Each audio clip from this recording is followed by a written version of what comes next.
Welcome to another edition of The Buzz. We're live on Galaxy Television this Thursday afternoon, and this is what we like to call the Lifestyle Edition, where we look at topics bordering on lifestyle, on relationships, marriage, parenting, even money, anything that's got to do with the lifestyle of the human being. So welcome to the program this afternoon. How are you? That is an intentional question I ask people these days, because I realize that is also a question I would like somebody to actually ask me. Okay, how are you? Are you okay? Are you doing well?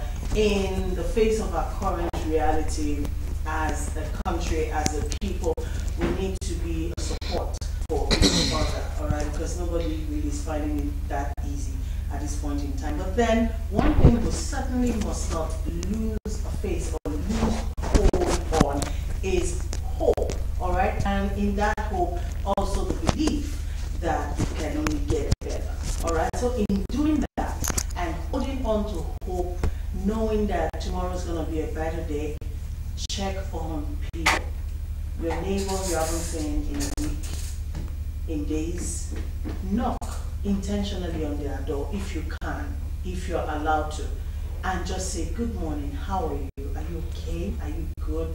It will go a long way. You just might, be intervening at the nick of time to something that could really go back. If you know what I'm talking about. God bless you. Thank you for joining us on this program. Today's Thursday is the 7th of March 2024. My name is Patience, and like I always say, I'm excited to be here. And today is like a prelude into the International Women's Day, which officially is tomorrow. But then from the start of the week, people have sort of like been gingering up. When I say people, I mean women. They've sort of like been gearing up, for tomorrow's commemoration of the International Women's Day for 2024. And also Sunday. Sunday is the first edition of Women's, what's it called, Mother's Day. The first edition, because you know that Mother's Day is like, how many times in a year? Alright? I'm not even going to argue that with anybody right now, but it is the week for women to just be themselves and just enjoy being a woman, while we also seriously look at critical issues, that mitigate against the well-being of women. Having said that, let me welcome my guests to the table this afternoon. With pleasure, I welcome my friends, my sisters to the show. All right, Apostle Jane Maxwell Duse is right here with us on the program. As we all know, she is the convener of the Elect Ladies, and also she also runs Realms Ministry International. She's a woman of God. She's an author of many books, and also she's joining us today as a relationship counselor. Good afternoon to you. Good afternoon, Pat. Welcome to the show. It's nice to be here. Nice to have you. Happy International Women's Day, even though it's tomorrow, but I know I lost tomorrow. I mean, it's our week. Abi, yeah. So let's just do shakara. Enjoy exactly. Welcome to the show. Thank you so much. All right. Thank you. Also at the table this afternoon, all right, she more like a mother figure. All right, not a mother. I don't want to portray her as old. That's not the intention. But someone who stands in a place of authority, or someone you can respect, more like a big sister. Like when you're like 10 siblings, she's like number one. That kind of.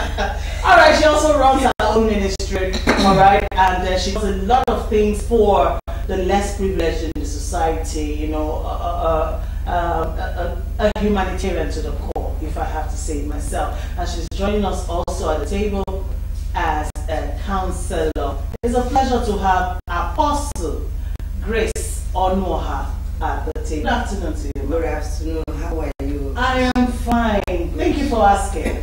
Thank you for asking. I'm happy to be here today. Happy with the International Women's Day. Same to you too. All right, we come back and we'll consolidate on that a bit. But we need to take a very, very quick break. Don't go anywhere. We'll be right back. Okay, welcome back. If you just joining us is the lifestyle edition of The Buzz, live on Galaxy Television. Alright, so to kickstart our conversation this afternoon, let me ask my women at the table, what is the best thing, you know, that you enjoy about being a woman? Let me start from you, also, Oloha. What's that thing about being a woman that you enjoy the most? I enjoy being everything, everything as a woman. Meanwhile, being a woman is a blessing. Women are the lights that lighten, that brighten the world. And where there is no woman, I don't think anything good happens. I agree. I'm sincere, I'm telling you the truth. Even God himself knows that. After creating Adam, he looked at Adam, the way lonely, how he was. And he said that if I did not bring up a woman, this man will be useless in life. He won't know his direction. So women give light, give directions. Women are good. Women are one of the good things that can happen to this world. You understand? So as a woman, I am happy to be a woman. I enjoy being a woman. In your next life, if there's anything like that, you still come back as a woman. Yes. Good to know. Alright, Pastor Jane, what is that thing about being a woman you enjoy the most? I enjoy being a woman, just like she said. It's a nice feel to know that you're a woman. Yes. You are complete in Him. If you're not a woman, you cannot understand. You can't understand it. You know, we have some privileges under God that makes us, you know, the unique woman that we are. I'm not trying to say men are not powerful, but when a woman prays for you, you're blessed. I must forget. The heavens are opened. So I love being a woman. And I love the fact that we are the neck and not the head. So we give directions to the balance. So we are the ones running the show.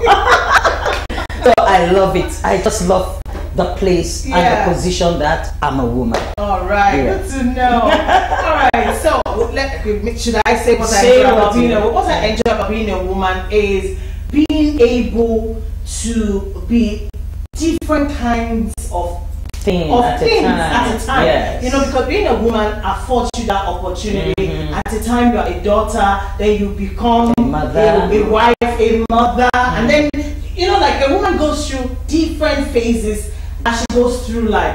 I like the fact that I'm able to enjoy those phases, you know, that life affords me to, and they are all enjoyable, even though they're challenging. You know, because it's not easy to be a wife, it's not easy to be a mother, especially. It's not easy to be the different aspects of a woman. But then I like it that a woman is an embodiment of so many things. Good things. Yeah, all right. A woman nurtures, brings life. Okay, without a woman, we cannot propagate. Is that the right word? Yes, propagate this thing called life, because that means after creation, it would have ended that way. But then a woman had to come into the picture for her to bring life, and then to keep procreating, so that there will be continuity of life. I mean, just take a minute and think about that alone. It is an honor, it is a privilege to be a woman. Really, in my next 1 million lifetimes, if there's anything like that, I will still choose and still prefer to come as a woman. Like I said, if you're not a woman, it might be difficult for you to understand it, the feeling you get from just being a woman. So a woman really deserves to be celebrated as often as possible. So tomorrow on the show, we'll be talking more extensively on the International Women's Day, and also what the theme for this year, you know, promotes, and also the things we should be doing as women or as people who have women in our lives. Having said that, the Minister of Women's Affairs, you know, this woman, she's always in the news, and I don't know how everything, most times, things that she says, you know, people just receive it in a negative way every time. I don't know why, especially on social media. All right, so since last week Thursday, when this woman, her name by the way is Uju Kennedy, or her name, all right, she is the Minister of Women Affairs. She came out last week Thursday during a conference of commissioners of state ministries of women affairs in Nigeria. Nigeria to just advise women on how to promote peace in the home front. And she made a statement that has been trending on literally every blog on the Nigerian social media space. According to her, wives, keep quiet to avoid being killed. All right, that's what she said, you know, in advising women. All right, so let me read verbatim what she put out there. I quote, "I am equally begging my women not to look for trouble, not even at home. Maintain peace in your home, because if a home is peaceful, the woman has 80% to contribute to that. If you need peace, you can equally achieve it. Keep your mouth shut. Talking back does not yield fruit. Rather, it leads to death and destruction. It leads to bringing up also bad children for society." So essentially, let me end it here. It's a very long statement, but essentially what she was talking about is when you're in the home and maybe tempers are flying, there's an argument or a quarrel with your spouse, the woman should just keep quiet and not say anything, because in the course of saying something, the man could hit you, and God forbid you could even die in the process. All right, which to a lot of people might be advice that makes sense, right? All right, but people on social media totally twisted these words by our dear minister around, and she has been bashed from left, right, center. Even a House of Representative member has also come out to lend his voice to all of this. All right, a member of the House of Representatives representing Ekiti North 1, that's the Ikole Oye, going by the name Akin Rotimi Jr., responded to the minister's statement, and he said, so women should start acting like fools. How does this prevent abuse? All right, he went on to also talk about how such a statement can actually lead to a rise in domestic violence, because the men can capitalize on this, the women also can capitalize on this and become more like Dundies, you know, in their home, just because they are trying to maintain peace. But then, to his own perspective, an abuser will abuse a woman whether you speak up or you do not. Also, an on-air presenter on radio and television, her name is Bakare Yusuf. She has a very popular program on radio, let me not mention it. She has come out to write a very, from beginning to end, that is what she has written to the minister on this issue. All right, let me just read a little bit of what Bakare Yusuf said. And she said, "Dear Honorable Uju Kennedy, you are not fit to occupy the Ministry of Women's Affairs seat. You have gone from one mischief to threat, and now this. You are an embarrassment." And then she went on to say, "And herein lies the dangers of what Uju Kennedy, her thoughtless utterance means. Many more men will not only imbibe her words, they will act on it, and the women who have been empowered and strengthened by the decades of excellent work that's been done and is still ongoing for decades will end up as punching bags as a direct result of Uju Kennedy." That's the minister. And he goes on, talking about how the government should take this statement very serious, and this minister should be removed from her. I mean, it's as serious as that. You know? Yes, and she's not the only one who is calling for the removal of this woman from her position just because of this statement that she made. That's a serious. Now, we have brought this conversation to the table. Ladies, let's talk about this. In the first instance, keep quiet as a woman so that, you know, peace will reign. Peace will reign, so that you are not beaten up, or you are not ill or something. You know, what do you think is wrong really with this statement? Who goes first? There is really nothing wrong in the statement the woman has made. When you look at it, she's only advising those women who their mouths runs faster than the computer. Because when you look at several deaths that we have that has to do with the women gender, it is much more of domestic violence. And when you look into this, what is always prompting this? It is this kind of thing. A man is talking, you're talking back at him. And you know, there are some men that are traditionalists. They are not just, yes, they are well read, but that tradition thing is in them. You can't take it off them. So they expect that when they are talking, you shut up. I shouldn't say a thing. You shouldn't say a thing. So, and when you want to respond to that, it triggers the beating, and the next thing maybe it even ends in death. So I don't see anything wrong in what she has said. Though, if she wants to balance it, she shouldn't have, you know, outrightly said they should keep quiet. Because, you know, there are some men that can be very impossible. And you can't tell a woman to shut up at that moment. She has to shout for help. You don't know if he's stuffing things in her throat or maybe he's strangling her or something. And you say she should keep quiet.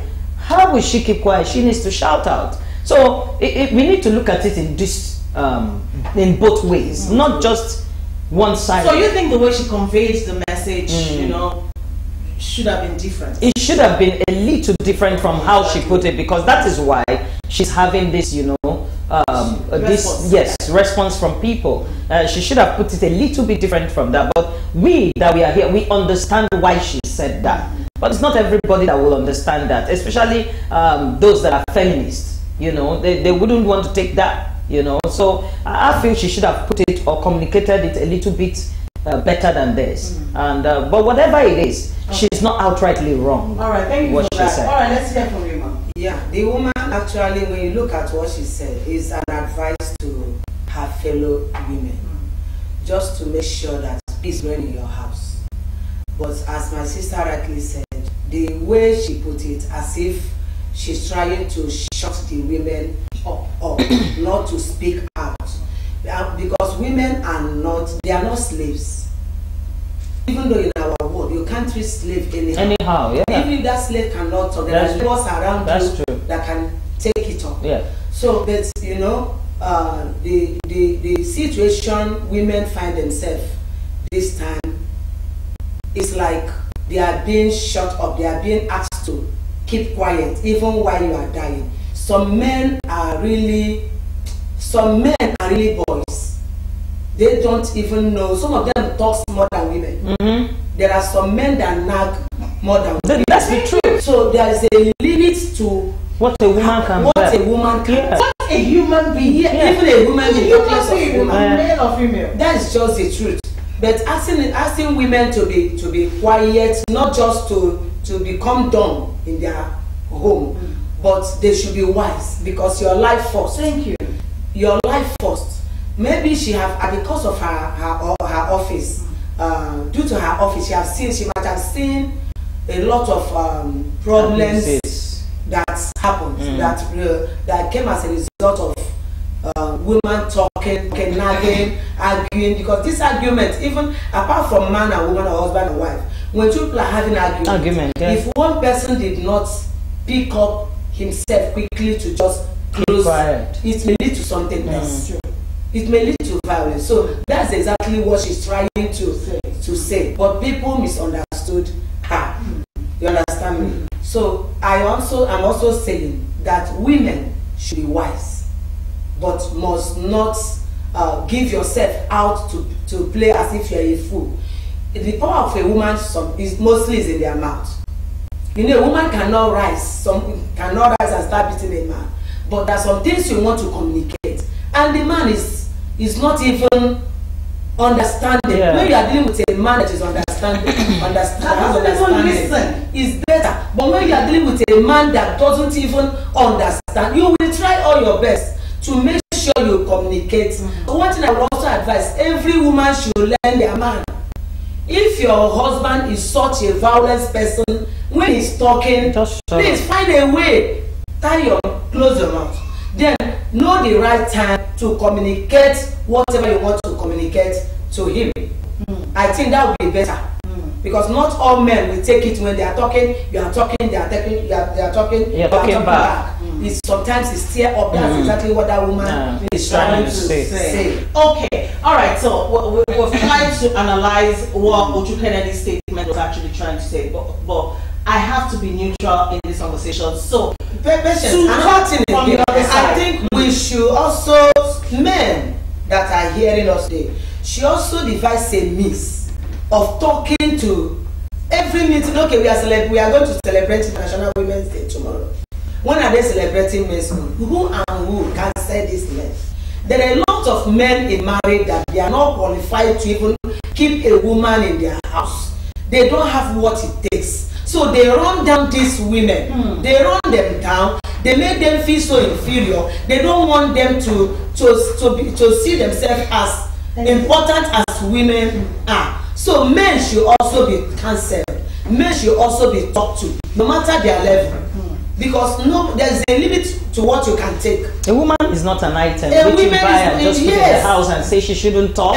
She has her freedom to speech. That she's married to you does not mean that she should turn to a dumb. So she has her feelings and she has to communicate it. And in whichever way, just like she said, she might not communicate it violently by beating you or by assaulting you, but she will use her mouth. That's where her weapon is. She will definitely speak out. And you know, when these men are not counseled, just like she said, the next thing is either gone or whatever. And that's how she lives her life. Like she said, I just want to, I want to beg the women out there, every woman that is under the sound of our voice right now, they should just try as much as possible to learn their man, study the man, and don't just jump into marriage because you just want to be a missus. Okay, before we get into the advice part, let me come from the other side, which is the people who are advocating that this sort of statement being put out there could be potentially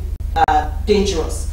And why is because so much work, so much effort has gone into talking on issues about gender-based violence. And we know that the ratio of men to women when it comes to domestic violence, women were leading, all right? It's like this on the scale. So when you put out a statement like that, all right, that is what the people who are against the minister are saying. When you put out a statement like that, you're sort of like validating a man's action, all right, which should not even be encouraged in the first place, which is hitting a woman. Under no circumstance, no provocation should a man actually hit a woman. So, but then when you try and justify a man hitting a woman by saying because the woman mouths they wrong, it could be dangerous because a man can take that and just run with it. That's what they're trying to say. So, by virtue of your office, whatever you say has authority in it, all right? People believe you because you're a symbol of power, a symbol of authority. You should be careful the words you put out there. Now that's the direction they are coming from, and saying what you are indirectly saying is that all this our fight, all this our battle against domestic violence, gender-based violence is nothing. All right. After all, you woman just go home and shut up. Then there will be peace. Because an abuser is an abuser is anytime, an abuser. any day. Whether you talk or you do not talk, a man that will beat and batter you will beat and batter you. That's true. All right. So how do we now react to that? Seeing that sometimes when men become violent, in the home, it's not even a function of the woman's response to even start with. How do you react to that? And then removing this minister from office, do you think that's a bit far-fetched? That's too far. I'm telling you, telling them to take her out of the office. There is nobody that is beyond mistakes. We are all. There is nobody that is infallible. It's just God. So that she has made this statement does not mean that she doesn't know what she's doing in the office.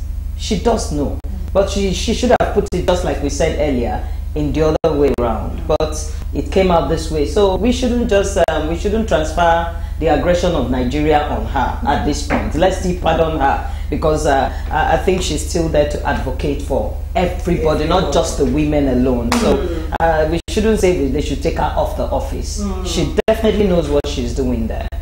So we should give her a second chance. How about you, ma'am? I'm not supporting removing her from the office. Everyone has their own way of leadership. Anybody can make mistake. Nobody is perfect. And I believe that all this response she's getting, or people are saying she's here, she will still come back to apologize, address the situation. Okay. So it's not good enough to remove her. There are other things that she's loaded with that we still need from her. So removing her, the next person you want to bring in, Make a bigger mistake. That's true. So we do mistake to learn. Yeah. We learn to relate. Yes. So that's just it. That's true.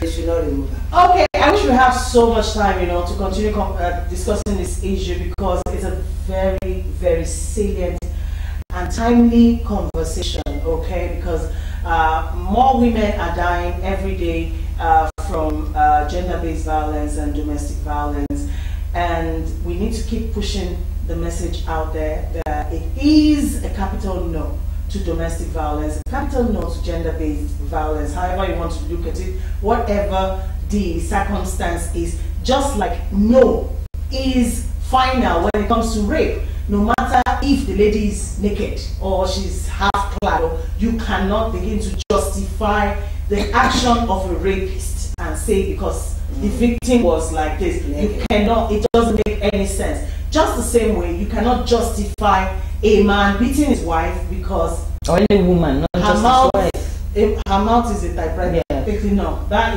you can't justify that. It doesn't make any sense. So, but for the Minister of Women's Affairs, I think calling for a removal, I think it's extreme. But then that's why the social media is there, keeps you on your toes, okay, and quickly calls your attention to when you overstep. All right, so I think that's what the whole Labalu is about. All right, I don't see her being removed from office anyways because of this statement. Because really, even in churches, you are advised when your husband is talking, don't keep quiet. So everybody says it. Even your mother will talk to you too and tell you. Your mother will advise you when your husband is talking, don't talk. It's a normal thing.